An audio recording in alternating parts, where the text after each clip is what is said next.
You know, it's strange. When you're going around the internet, you find some pretty retarded stuff. I recently went upon this video. It's by Naomi Knight. She's one of those atheists. You know those sort of people who look at an atheist wannabe? Let me give you an example. You know those people who, for example, look at Richard Dawkins, and they think he's, oh my god, he's so amazing, he's doing something interesting, and then they copy exactly what he does and try to implement it in their own teaching and fail miserably. This is a perfect example of what a person can do when they're not well versed and they contradict themselves within the first 10 seconds of their video. I'll show you. One of the things that many Muslims like to say is that it was normal back then to marry a 6-year-old child and to have sex with her when she's 9. They're saying it's normal back then, and that we have changed so much today that we are unfairly imposing our standards of today onto the people back then. So I know what you're all thinking. So far so good, right? She drops the ball, unfortunately. Check it out. Raping a little girl is wrong. And it doesn't matter if it happened today, 200 years ago, 1,000 years ago, or 2,000 years ago. If you are a 52-year-old man and you are having sexual relations with a 9-year-old girl, that's immoral, and that's wrong. Even if it was normal back then, it's still wrong. Right. I have a question. So how did you come from A to Z with nothing in between? So you went from our Prophet marrying and consummating a 9-year-old to him raping her. I think you really have the most wrong idea in the world. I mean, if you even read a single hadith. You know this 9-year-old you're talking about? She actually narrated quite a few quotes. Maybe you should read up on them. If she got raped, I'm positive she would have brought that up. You know, it was a different time, but they weren't completely retarded. So, as far as the whole raping thing is concerned, no. But what I was trying to actually focus in on is the fact you first say you won't judge an act done by the standards and morals of that time, and then suddenly you'll say, I'm sorry, even though it was okay then, it's still immoral. Why is it immoral if you just clarified that the morals of that time allowed it? Why are you even judging it?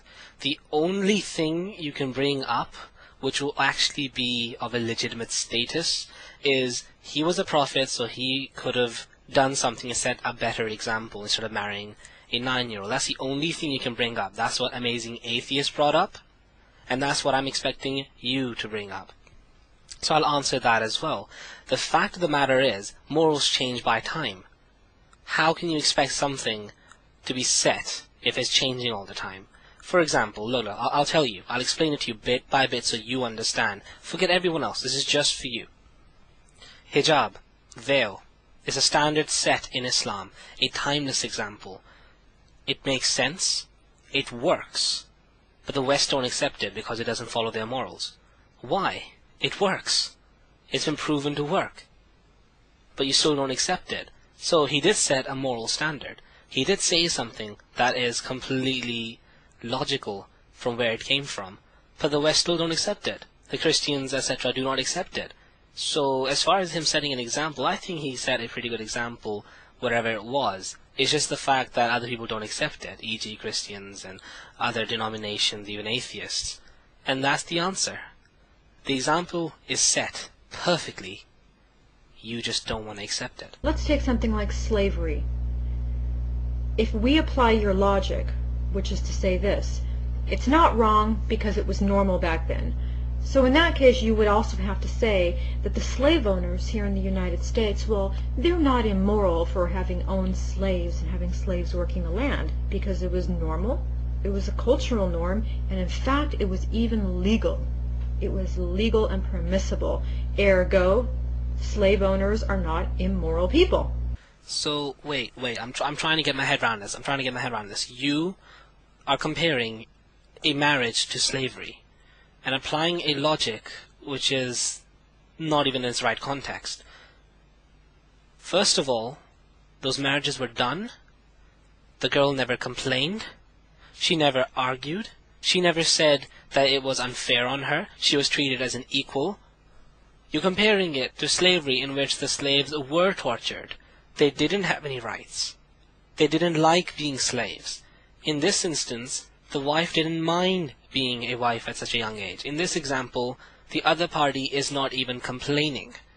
And in your example, the slaves complained that eventually slavery was abolished. I don't know if you know the story. Check it up.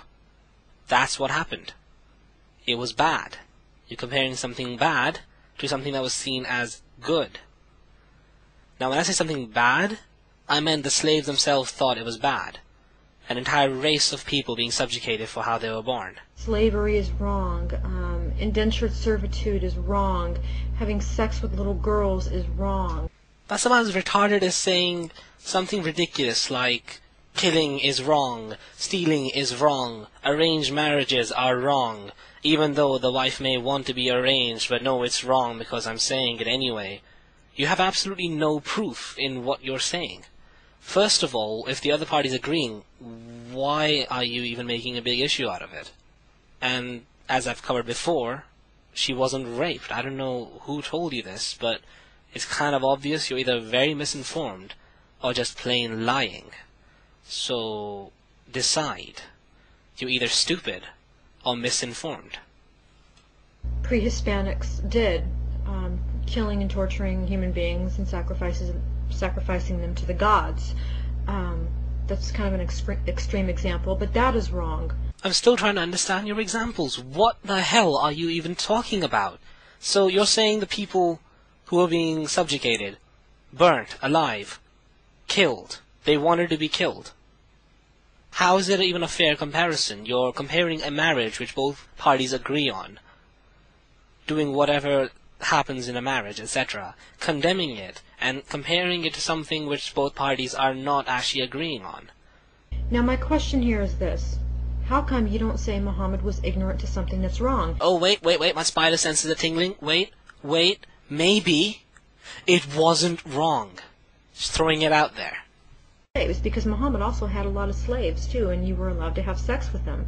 That makes him immoral. I want to clear something up regarding slaves in Islam. When we say slaves, we don't mean the type of slaves you're thinking of regarding how white people treated blacks. We're thinking of servants. We're thinking of people who lost their lives in wars and had nothing and volunteered to be slaves, to live under someone's roof, under the protection of a man or a woman, and actually work for them and someday pay off their due and then be free or be freed. That is a slave in Islam. That is what we're referring to. We're not referring to making them work hard and till the bone and then die because we didn't feed them.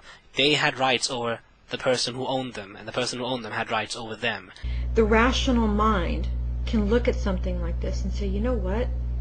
Raping a little girl has always been wrong. A logical mind can look at your video and say, well, that's just a load of shit. You've basically lied about the Prophet raping his 9-year-old wife Aisha. You've lied about the concept of slaves in Islam, and you're pretty much lying even now. I don't see any point in actually dissecting your video further. I think you've just been so thoroughly raped by your own video and your own stupidity that it boggles the mind even now as to what kind of shit are you even talking about. What you're talking about is not Islam. It was never Islam. I don't know where you read this history. Get it double-checked and get it triple-checked. Once you got your evidence, because so far you have nothing, you have shit, you have nothing at all, then perhaps make a claim, and then you might not get thoroughly raped like this, and this might not happen again. Regarding all your other points, well, first of all, as soon as you mentioned Spaghetti Monster, I knew you were just another mindless fool following Richard Dawkins. I know the guy. I've seen all his documentaries. I have the Selfish Gene, I have the God Delusion, I've read them all. And frankly, you either misunderstood his work, you either are a retard, or you just are plain stupid. I don't know which one. But as far as seeds are concerned, your seeds are being uprooted as we speak. I hope you learned something. Peace.